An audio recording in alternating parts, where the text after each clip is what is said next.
Seorang wanita non-muslim tampak terkejut bukan main saat dalam sebuah diskusi ringan ia baru menyadari satu hal penting. Yesus ternyata tidak pernah menyuruh manusia menyembah dirinya. Justru dalam kitabnya sendiri, Yesus digambarkan berdoa, bersujud, dan menyembah Allah. Wanita itu pun tercengang dan bertanya dalam hati, kalau Yesus menyembah Allah, lalu siapa yang selama ini kami sembah? Oke Mbak, ini sore saya berdiskusi dengan siapapun. Mbaknya Kristen, betul? Tanda salib tuh ada di namanya Mbak Penny. Mbak Penny ada mau bertanya atau mau ditanya nih? Silakan. Oke, saya mau bertanya. Apa tuh? Apa ini Ustadz? Terserah Mbak Penny aja, terserah. Ya. Udah penting gitu, panggil itu. Yang penting panggillah dengan yang baik, ya. Dan kita akan merespon baik, itu aja. Aku mau nanya Bang. Apa tuh? Di ajaran kalian itu benar nggak? Itu nanti di surga 72 bidadari dipecahkan itu kerjaan lelaki. Gitu, baik. Oh, ya. Mbak, sebenarnya itu bukan cuma ajaran Islam, tapi itu juga ajaran Yesus.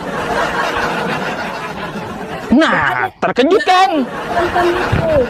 Wah, jadi Mbak, masalah bidadari memang ada di Quran. Terus 72 itu adanya di hadis. Ya, terus kalau untuk masalah kosakata pecahin perawan, itu kosakata yang berlebihan karena nggak ada ayatnya, nggak ada. Ya, itu kata seorang yang katanya ustadz, kan kayak gitu. Ya, tapi dalilnya kagak ada. Kalau saya tanyain, ya di mana tuh dalilnya pecahin perawan bidadari di surga? Mati, nggak bakalan ada. Gitu ya. Jadi Mbak tahu ya, yang namanya bidadari itu ada di Quran dengan kosakata wahurun ain. Ya, mata bidadari yang cantik jelita kayak Mbak Penny gitu ya. Tapi jumlahnya 72 ada di hadis, oke? Nah, sekarang kalau untuk ajaran Yesus bukan 72 Mbak, tapi 100 loh. Udah percaya? Coba buka itu Al-Quran, mau tengok Bang, betul nggak itu di surga ada 72 bidadari? Itu di Quran nggak ada Mbak. Kalau di Quran nggak ada. Yang ada 72 bidadari itu di hadis. Oke, Al-Quran dengan hadis beda. Al-Quran firman Tuhan. Hadis itu tergantung dari persetujuan Nabi, dari qauliyahnya Nabi, perkataan Nabi, atau dari fi'liyahnya Nabi, dari kelakuan Nabi. Itu hadis gitu. Ya, beda. Jadi yang jumlah 72 itu ada di hadis. Oke ya Mbak ya, bukan di Al-Quran. Biar Anda nanti nggak salah kaprah dan bisa membedakan gitu Mbak. Nah, terkait tentang yang saya katakan, Yesus menjanjikan 100 istri di surga. Ada dalilnya, ada. Mana? Nggak ada itu, nggak ada. Lab dibatasi untuk beberapa penonton. Di report saya. Baik. Sebelum saya ini ya Mbak ya, sebelum saya rungkapkan ini live ya, saya mau kasih tahu Mbak, Yesus janjikan 100 istri. Nih. Baca ya, ini Matius 19:29. Dan setiap orang yang sudah meninggalkan rumah atau saudara laki-laki atau saudara perempuan atau ayah atau ibu atau istri, kata Yesus ya, atau anak atau ladang demi namaku, kata Yesus, ia akan menerima 100 kali lipat Mbak ya. Jadi nanti saudaranya jadi 100, ayah jadi 100, ibu jadi 100, istri jadi 100 ya.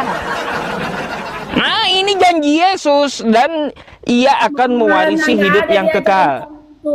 Ya iya, nggak mungkin dibacain pendeta Mbak. Nggak mungkin lah diajarin pendeta di gereja. Kabur orang ntar. Ya, kabur. Jadi ini Anda bisa baca nih banyak nih Mbak. Anda bisa juga baca dalam bahasa Inggrisnya. Ya, nih bahasa Inggrisnya. Or wife. Wife apa? Istri Mbak. Jadi nanti Yesus menjanjikan bagi orang yang ikut dia, meninggalkan rumahnya, meninggalkan orang tuanya, meninggalkan istrinya, dia akan balikin 100 kali lipat istrinya kepada orang yang tinggalin istrinya. Nah, gitu. Oke? Ini ajaran Yesus, Mbak. Ajaran Yesus. Bukan ajaran saya, bukan ya. Tapi cuma saya bingung, Mbak. Bingungnya gini, Mbak. Ini untuk perempuan yang tinggalin suami, apakah dapat suami 100 juga? Nanti bingung saya. Iya. Kayak gimana? Ini ayatnya di mana? Matius 19 nomor 29. Dari versi apa aja? MILT, FAYH, versi Inggris. Tapi kalaunya versi LAI, terjemahan baru bahasa Indonesia, istrinya diilangin, Mbak. Ini Mbak. Ya, kalaunya kita buka versi ini, Mbak. Versi TB ya. Nih, saya bukakan dulu sama Mbak ya, versi TB ya. Matius, Matius. Nanti dikira saya bohong, kitab Anda dikurangi. Nah, nih Matius 19:29 ya. Nih, beda, Mbak. Istrinya diilangin, nggak ada istrinya, disembunyiin gitu ya. Karena apa? Karena malu, kan kayak gitu. Jadi apa kata Yesus di terjemahan gereja sekarang? Dan setiap orang yang karena namaku meninggalkan rumahnya, saudara laki-laki atau saudara perempuannya, bapak atau ibunya, anak-anak atau ladangnya, istrinya hilang. Ya, istrinya hilang. Akan menerima 100 kali lipat dan akan memperoleh hidup yang kekal. Matius 19:29. Saya kagak ngarang ya. Tuh. Dan tapi aku mau meluruskannya, di dalam Alkitab, apa yang tidak dipersatukan Tuhan tidak boleh diceraikan oleh manusia. Oh iya, saya tahu itu, Mbak. Apa yang dipersatukan oleh Tuhan itu tidak dapat diceraikan oleh manusia, betul, kecuali karena jinah, betul nggak? Ya. Kalau Mbak menikah dengan laki-laki Kristen, Mbak nggak dikasih duit, terus Mbak dipukuli tiap hari, ya, terus Mbak ya mau ngapain? Cerai kagak boleh. Uang udah kagak dikasih, dibiarkan Anda lapar. Habis itu suami datang pulang ke rumah, Anda dipukulnya. Kayak gimana Anda? Apa yang Anda lakukan? Cerai kagak boleh. Kalau masih diperbaikin kan boleh. Ya kalau yang nggak mau baik juga kayak gimana? Ayo, apa solusinya? Nikmati saja gitu, nikmati saja. Itu nggak ada solusinya di situ. Kalau dipersatukan Tuhan, tidak boleh diceraikan manusia. Kan kayak gitu, nggak ada solusinya. Kalau punya suami yang kagak kasih uang, tiap hari pukulin Anda dibiarkan lapar. Masa perut Anda dibiarkan lapar? Kan kayak gitu. Katanya ajaran kasih. Anda mau lapor polisi, bukan ajaran kasih itu, mau hukum suami namanya. Ya makanya perempuan cari suami yang betul lah. Kita kan nggak tahu toh ya, suami itu mungkin aja dia kelelepan matanya, oh ada yang lebih cantik dari istri saya di rumah, tiba-tiba berubah dia, kan kayak gitu. Jadi bang, kalau dalam Islam boleh cerai, boleh kawin, boleh cerai, boleh kawin. Kalaunya dalam Islam, seorang perempuan yang dijolimi suaminya nggak kasih nafkah uang, habis itu suaminya biarkan dia lapar, terus suaminya sering pukul dia, maka seorang istri bisa mengadu kepada wali nikahnya. Nanti wali nikahnya bicara, kalau udah dimediasi tidak ada jalan keluar, bisa ambil opsi yang terakhir, maka silahkan dia mengadu ke pengadilan agama gitu. Tapi kalau di Kristen apa? Kagak boleh, nikmati aja gitu. Jauh gitu. Terus lelakinya boleh nikah banyak gitu. Itu dalam agama Islam boleh. Kalaunya dalam agama Islam, Mbak, ajaran menikah satu saja itu hanya ada di Islam. Fa in khiftum alla ta'dilu fawahidah, maka bila kamu tidak mampu berlaku adil, menikah satu saja. Nggak ada di Kristen ajaran kayak gini, nggak ada. Itu di Islam, Quran surah An-Nisa ayat ketiga, menikah satu saja gitu. Islam datang untuk membatasi poligami, karena Yesus tidak pernah melarang poligami, nggak pernah. Nah, gitu. Yesus tidak ada sewaktu dia diutus menyinggung poligami atau membatasi poligami. Kita tahu dahulu Daud berapa istrinya? Banyak kan, 700. Salomo berapa? 1000. Ada emang rupanya. Oh iya, masa nggak tahu? Di kitab Anda, Daud berapa istrinya? 700. Salomo berapa? Sudah gundiknya 300, istrinya 700. Tuh. Yesus diutus tidak ada membatasi poligami dan tidak ada melarang poligami. Lalu Islam datang membatasi poligami. Laki-laki kagak boleh sampai 700. Cuma 4 dengan syarat harus apa? Harus adil. Kalau kagak mampu menikah 1 saja. Islam datang seperti itu, Mbak. Abang, kalau apa ya, aku kasih sarannya. Jadi kami biar percaya, Abang boleh collab sama itu Bang Edis TV ya? Udah sering saya collab sama dia, udah kabur 4 kali. Silakan Mbak buka ini ya, TikTok saya satunya, debat saya dengan Edis salah satunya, sampai dia kabur, bentar ya. Nih bukti ada Mbak, fakta yang berbicara nih ya. Nih ya. Menyalibkan dia, mereka membagi-bagi pakaiannya dengan undi. Coba kamu salah baca. Membagi-bagi pakaiannya. Habis pakaian Yesus di tiang salib. Edis kabur di debat ini. Kayak gimana, Mbak? Jadi, Nggak bakalan. Terus gimana? Kalau masuk surga itu kayak mana Bang?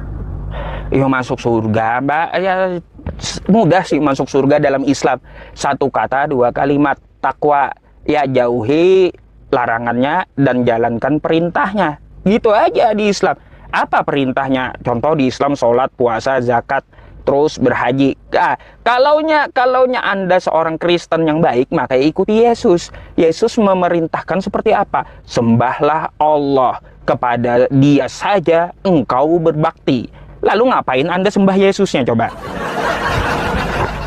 Yesus itu Tuhan. Dia itu Kristus. Oh, Kristus. Iya, dia Kristus tahu. Tapi di mana dia ngaku Tuhan? Gak ada.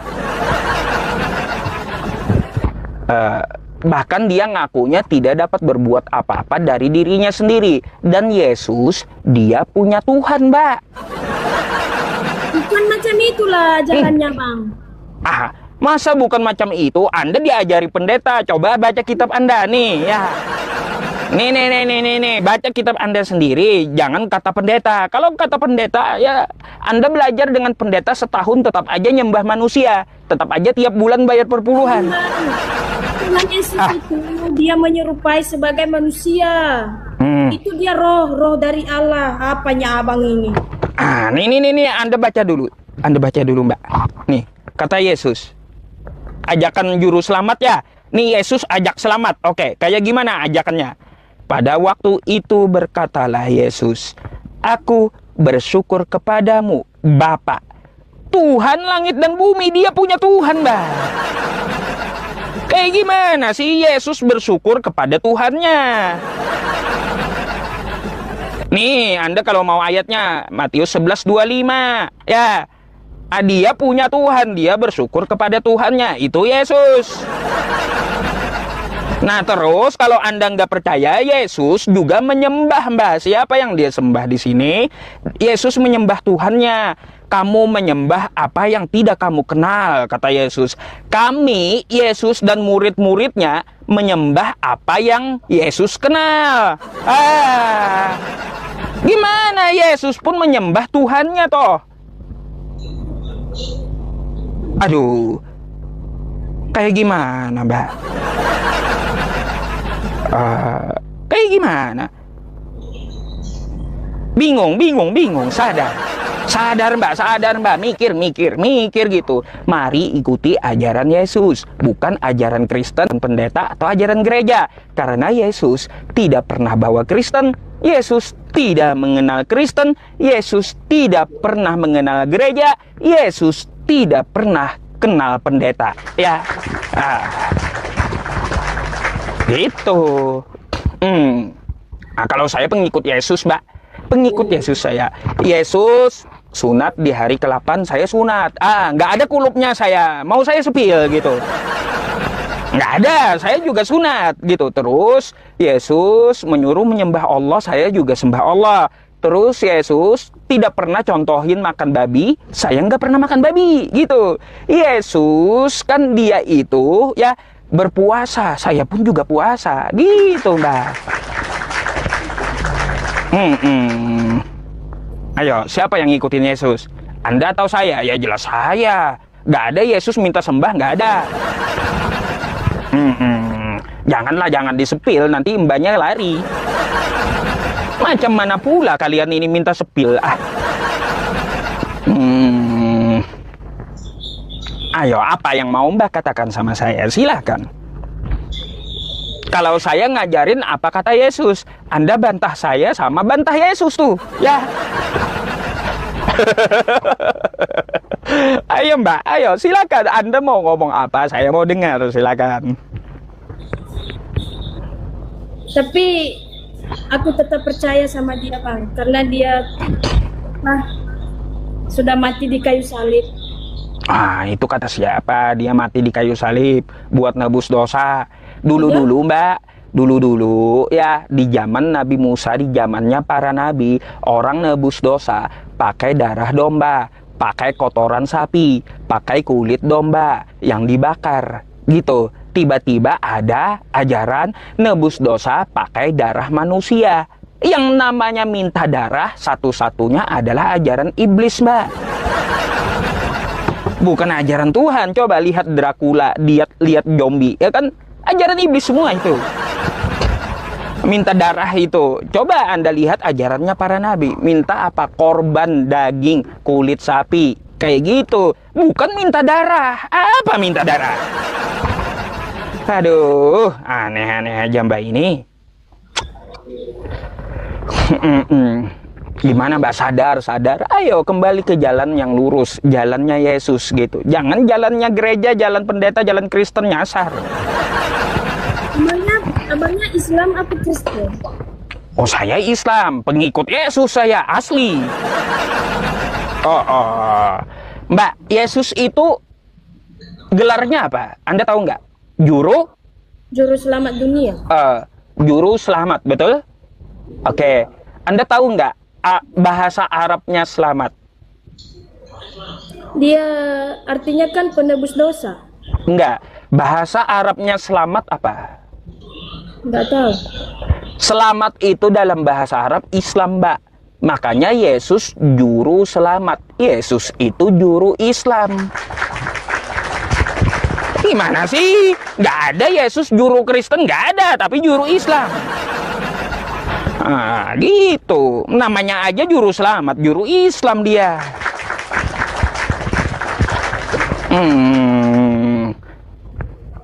Waduh, jangan cemberut gitu dong, Mbak.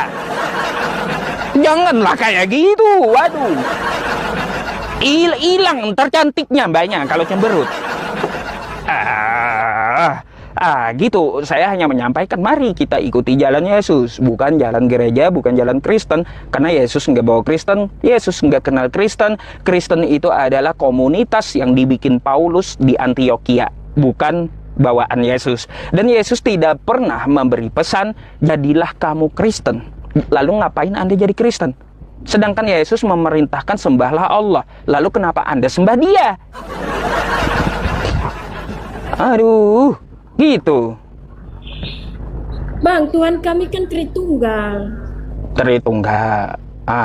Tritunggal. Allah itu kan ibaratnya dia roh. Jadi dia datang ke dunia sebagai Tuhan Yesus lah. Oh gitu. Baik, nabi mana yang pernah nyembah roh sebelum Yesus? Nabi apa? Nabi Musa nyembah roh? Enggak. Ayub? Enggak. Salomo? Enggak. Daud? Nanti dikira saya ngibul pula. Bentar. Saya bukakan aja ya. Ini ajaran Yesus nih sama Anda ya. Nanti dikira saya dusta pula. Padahal saya baca apa yang dikatakan Yesus nih. Ya. Nih. Apa kata Yesus? Yohanes 17 nomor 3 kitab Anda. Inilah hidup yang kekal itu, yaitu bahwa mereka mengenal Engkau, satu-satunya Allah yang benar, dan mengenal Yesus Kristus yang telah Engkau utus. Ada nggak Yesus ngomong mereka mengenal Engkau, ya, 3 dalam 1? Nggak ada. Tapi kata Yesus mengenal Engkau satu-satunya, bukan 3 dalam 1. Gimana sih, Bang? Bang, itu firman Tuhan loh, Bang. Ya iya, ini kata Yesus. Nih, mengenal Engkau satu-satunya, bukan mengenal Engkau 3 dalam 1, bukan. Jadi kalau Mbak ingin meraih surga, ingin hidup yang kekal, akui Yesus itu utusan Tuhan, bukan Tuhan. Nah, tapi akui Tuhan semesta alam itu satu, esa, bukan 3 dalam 1. Gitu, Mbak. Nah, tuh. Ya, semoga Anda mau mikir ya. Itu kitab Anda, itu kitab Anda. Kata Yesus, bukan kata Kristen, bukan kata Jadi, pendeta, aku mau bukan tanya, kata Bang. gereja. Aku mau tanya, Bang, Islam itu nyembah apa? Islam nyembah yang disembah Yesus, nyembah Allah. Allah yang bukan manusia. Kami juga ada Allah. Jadi Allah menurut Yesus kayak gimana, Mbak? Satu-satunya, bukan 3 dalam 1. Ya, Lalu ajaran, iya, lalu ajaran Anda 3 dalam 1, ajaran siapa? Kata Yesus, Allah itu satu-satunya, bukan 3 dalam 1. Lalu ajaran Anda 3 dalam 1 itu ajaran siapa? Nyasar. Kayak gimana? Mbak, nih ya, Nabi Musa di Tauratnya, ya, di Tauratnya berkata seperti apa? Hai Bani Israel, Tuhan Allah kita, Tuhan itu Esa. Yesus di Markus juga berkata, hai Bani Israel, Tuhan Allah kita, Tuhan itu Esa. Di Al-Quran kayak gimana? Qul huwallahu ahad, katakanlah Allah itu Esa. Terus apa di kitab Nabi Musa? Allah bukan manusia, ya, bukan anak manusia. Itu di Tauratnya Nabi Musa. Kata Yesus juga di Yohanes 5 nomor 37, Tuhan itu tidak dapat dilihat, suaranya pun tidak dapat didengar. Di dalam Al-Quran, Allahus Somad, Allah tempat bergantung seluruh makhluk, bukan yang digantung oleh makhluk. Gitu. Jadi kalau ada Tuhan yang digantung oleh makhluk, jelas bukan Tuhan. Gitu, Mbak. Gitu. Oke lah, Bang, bingung aku mau. Bingung ya. Nanti supaya kagak bingung, follow aja saya, silakan DM saya kalau mau nanya, ya silakan gitu. Ya Mbak ya. Oke, Bang. Ya sama-sama, saya mohon maaf kalau ada kosakata yang menyinggung ya gitu. Saya hanya menjelaskan apa yang ada di kitab Anda dan menjelaskan apa yang dikatakan oleh Yesus gitu. Semoga Anda mau mengikuti Yesus ya, semoga Anda mau mengikuti Yesus, dan semoga Tuhan semesta alam, Tuhannya Yesus dan Tuhannya saya ya yang disembah Yesus mau memberikan hidayahnya kepada Anda. Jadi seperti itu.